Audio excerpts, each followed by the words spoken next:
Hi, this is Mark Schroeder, Head of Client Relations at GSHC Surrogacy Agency, and today I'm speaking with attorney Robert Terenzio from Florida, who's going to tell us all about the legal process for surrogacy in that state. Robert, would you mind giving us a little background on yourself and your practice? My name is Robert Terenzio. I'm an attorney licensed in Florida and in Connecticut. Our office prosecutes only assisted reproductive technology cases. We don't do anything else.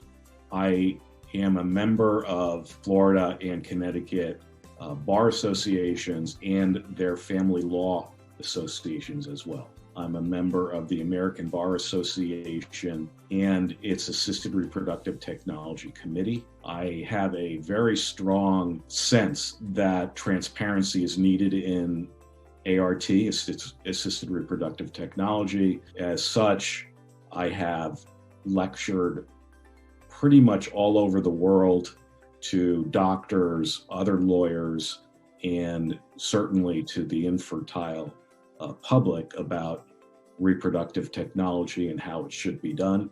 I'm a member also of Quad A, which is the American Association of Adoption Attorneys, where I am an ART fellow. And I'm a member of SEEDS, which is an ethical organization looking again for transparency in the industry. All of the organizations that I've been involved with, all of the lectures that I've given over the years, and all of the associations that I've made with other professionals have been to make these things as transparent as possible, as safe, both legally and financially as possible, and then to be able to deliver, no pun intended, a mechanism for that parent or parents to finally go home with the baby that they've been asking for years in some cases. And what is the process for an international gay couple who are looking to establish parentage in the United States? Now we're shifting from a lesbian couple, and with my example, I was assuming that one of the couple gave birth. Now, when we're talking about a gay couple, of course, now we are dealing with a surrogate. Mm-hmm. So the surrogacy process for a couple is straightforward. Generally speaking, if one of the couple is a genetic contributor, they both can go on the birth certificate together. When we're talking about a country that will not recognize their marriage, we shift a little bit. We prosecute the surrogacy as a single parent surrogacy. We present it to the court as such. We obtain a parental order for the genetic father, turn that parental order into a birth certificate with the genetic father on it. And once we have that birth certificate, we can start a step-parent adoption. So as a step-parent, we don't have to deal in terms of a home study. That is going to be excused as a matter of course. So the parents save some money and we all save some time. And there are perhaps, and this is for any kind of adoption, there are a number of legal documents that will be generated. There's going to be a petition for an adoption.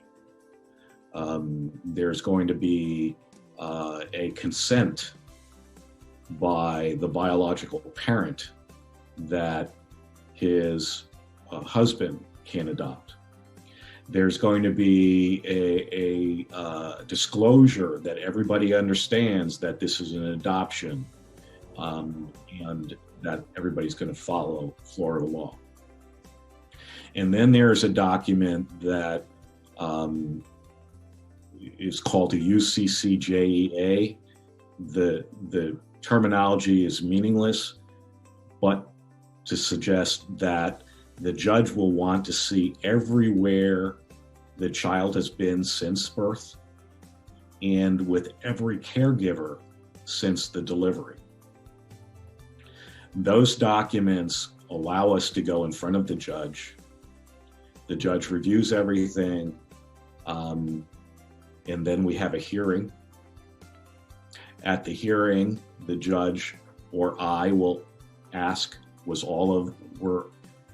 everything that you signed true and correct then as well as today? And of course they say yes. Do you, biological father, want your husband to adopt? Of course. Have you seen the child and your husband bond in some fashion that makes you feel like you're a family? Yes. Do you, husband, have a good relationship with this child? Have you bonded with this child, and has the child bonded with you? Yes. Do you have a present ability to pay for the health, education, and welfare of the child? Yes. Do you think you'll be able to do so in the future? Yes. That's about it. The judge may come back and say, this is the most important thing that you're going to do. This arrangement, this adoption, will last regardless of what happens to the two of you as a couple. If one of you dies, the other will still be a parent. If you get a divorce, you'll both be parents. Knowing that, do you want me to sign the order? Everybody, of course, says yes. And then the judge will sign the order. When the order is signed, we then go back to the vital records where the original birth certificate was generated. We'll get it amended. And then, particularly with our parents that are in unfriendly jurisdiction, we'll send that that parental order, and that second birth certificate to a location that they want. Some of our dads don't want it in their home country because they feel uncomfortable. And they may have a relative in the States, and they will say, please deliver it to my relative, and then we'll do that. And then that's the end of it. You mentioned a home study a little earlier as part of the parentage process. Can you give us more details on what the home study would consist of? Home studies inside of an adoption are always at the discretion of the court. Some judges feel very comfortable that by virtue of being married, you will not need to have a home study. I would say that's probably correct in 99% of the adoptions that we have prosecuted. And if we don't have to do a home study, it certainly saves the clients some money. And it allows us to get into the court a lot sooner. It's not uncommon for the timeline to get a home study done to be in the 90, maybe 120 days. If it's not required, if the judge will excuse it, we can typically get into court within 30 days of the date that we file the documents. Generally speaking, if we take a worst case scenario where we're going to need a home study, the home study is going to be about $2,500 US. It may be more if there is some external reason, but I would say that's probably a safe guess. The legal fees and costs for the law office to be involved is totaling about $4,000. The first thing that will happen is the person doing the study is going to ask for financial records of some sort and for a medical history. In addition, they typically will do a local, meaning US FBI background check, and if possible, an Interpol background check. The best interest of the child means basically, can they afford what they're envisioning, and are they good people? Obviously, criminals are not necessarily good people, so we'll exclude those through the FBI and Interpol. And it's obvious that there are some countries that the FBI will not know anything about, and Interpol doesn't even go into, but those are the things that they'll rely on. So if those come up empty, then from the court's perspective, they have a clean background. And so that's that side of that particular transaction is done. The next thing will be something that you just referred to, and it's going to be an interview. And typically it's a few interviews with international clients, of course, and with clients from other states. They're always virtual.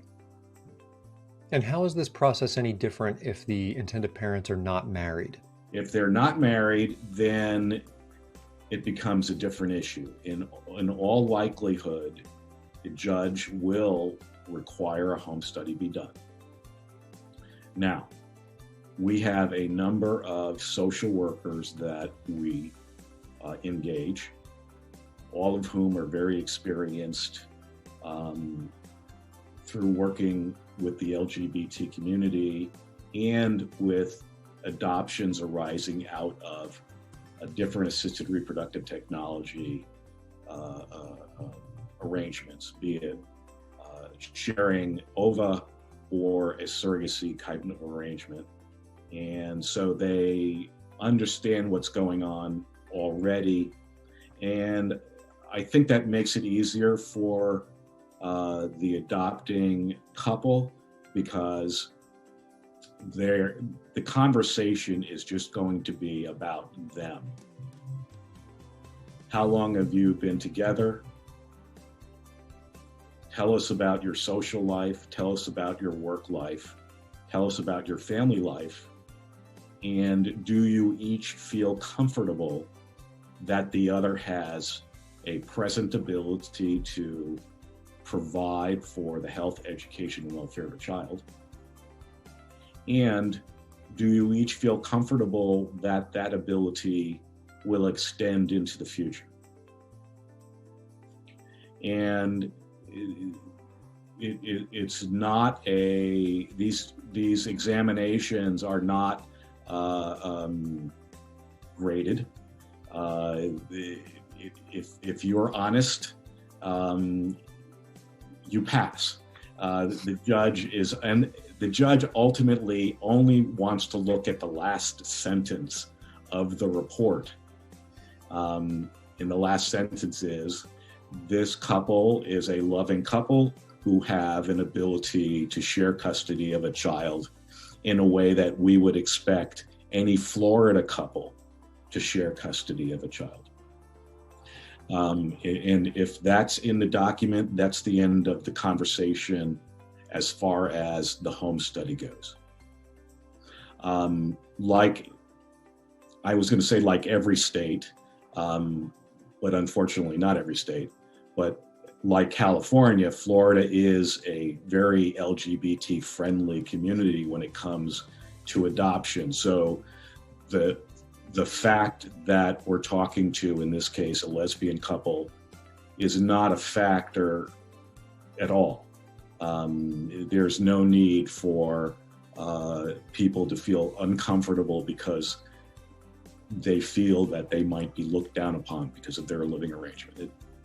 It doesn't happen either in the court level, and most certainly not from the social workers that we engage to do these kinds of studies.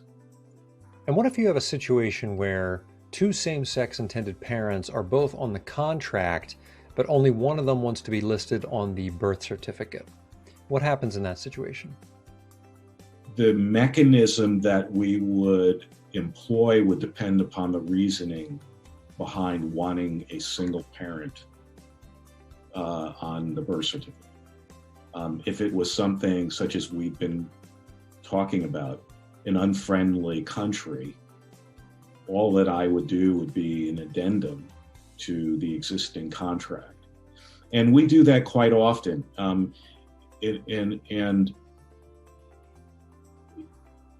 contract, it does a lot of things. The surrogacy contract, if we dilute it to its barest essence, it's making sure that everything that the parents want to occur, and everything that the surrogate would like to see happen. So from a legal standpoint, it's always better to have both parents on the surrogacy agreement. Consider trying to pay some of the medical bills. Instead of having a single person responsible, we now have the couple responsible for retiring all of the medical bills.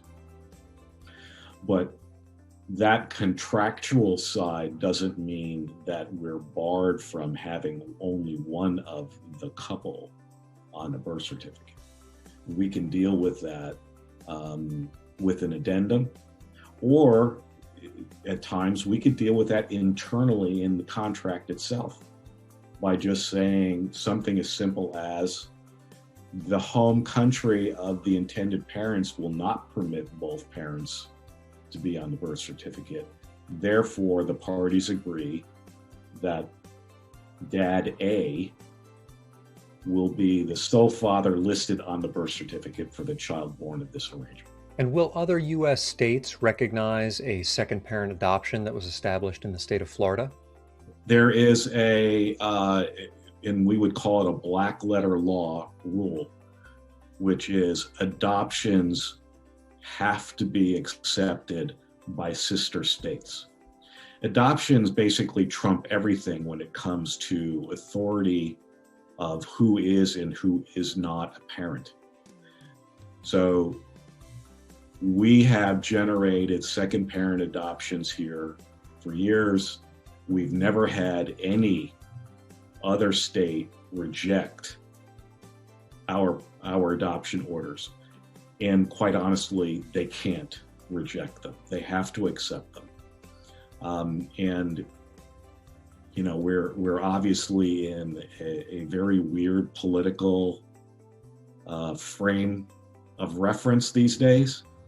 Even the most conservative states accept the adoption orders and then turn the birth certificate from a single parent into both parents. Robert, can your office work with international intended parents who are not based in Florida? Most of our clientele at this time are not from Florida.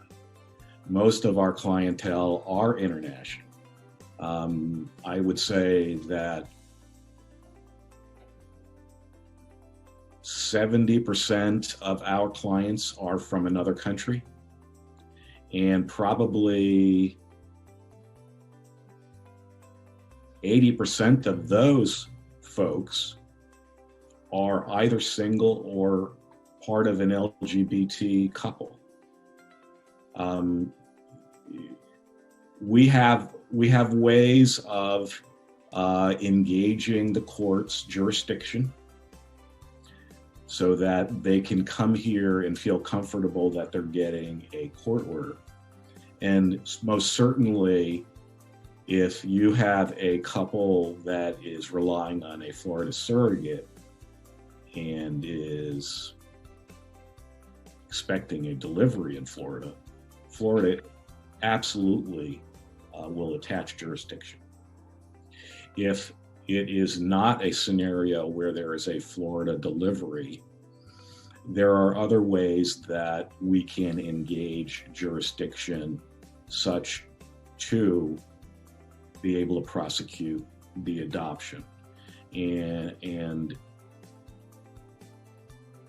the best way that I could describe it without being very boring about all of the legal stuff is most of the jurisdictions that require folks to come to Florida are themselves unfriendly either to the fact that people are single and wanting to be parents, or that they're in an LGBT couple, or that the jurisdiction doesn't like surrogacy, or that a marriage, a same-sex marriage is not permitted there.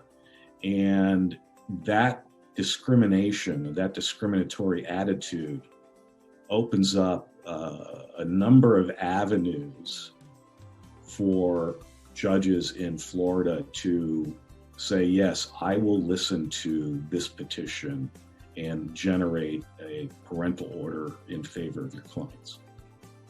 And what are your legal costs for the entire surrogacy process, from contract phase up through parental rights? This office breaks things into bits because surrogacy is a number of processes all strung together. So there is a contract bit, and then there is the legal work side. The contract bit, we charge $3,500 US to do. If we get past the time frame for miscarriage, if we're into the third trimester, we send out a second invoice for $3,000, and that invoice takes care of our involvement with the hospital, with the courts, with getting the pre- and post-birth orders, and with obtaining the birth certificates for the parents. The only other items that have a dollar appended to them are the cost items. And those are things that require us to pay third parties for. As an example, UPS to get documents back and forth, the court filing fee, which is about $400, and then the cost of the birth certificates themselves. They're about $30 a piece. And then finally, for those jurisdictions that will require it, not all do, but some do, we take the birth certificates, send them to the Department of State where they can be apostilled. And those have a cost the Department of State will charge for those too. So the only other legal cost really is from the reviewing attorney who is representing the gestational carrier. And here in Florida anyways, the cost is approximately $1,500. That's a one-time fee. And while we've not talked about the review, when we generate a gestational surrogacy agreement, it's sent to the parents. We give them time to review it. We set up a Zoom, Skype, or other form of communication. If translation's needed, we take care of that too. We'll review it, answer any questions that the parents might have. If amendments or changes need to be made, we'll make them then. When the parents feel comfortable, we send it to the surrogate's attorney. As I said, that's about a $1,500 fee. The surrogate's attorney will review it with their client. If there are changes that are requested, I will get those. If they're material, we'll talk to the intended parents, our clients, another time to get their approval or declination of the changes that's being requested. And if everybody is feeling comfortable, everybody will sign, Of course, clients that are international are typically going to be signing by way of a virtual notary. And we have a virtual notary in our office. And when we have everybody's signatures, we send a clearance letter to the treating reproductive clinic so that they can start the clock on the calendar for the cycle. This has been a conversation with attorney Robert Terenzio from the law offices of Robert T. Terenzio, located in Florida. Thank you very much for watching. GSHC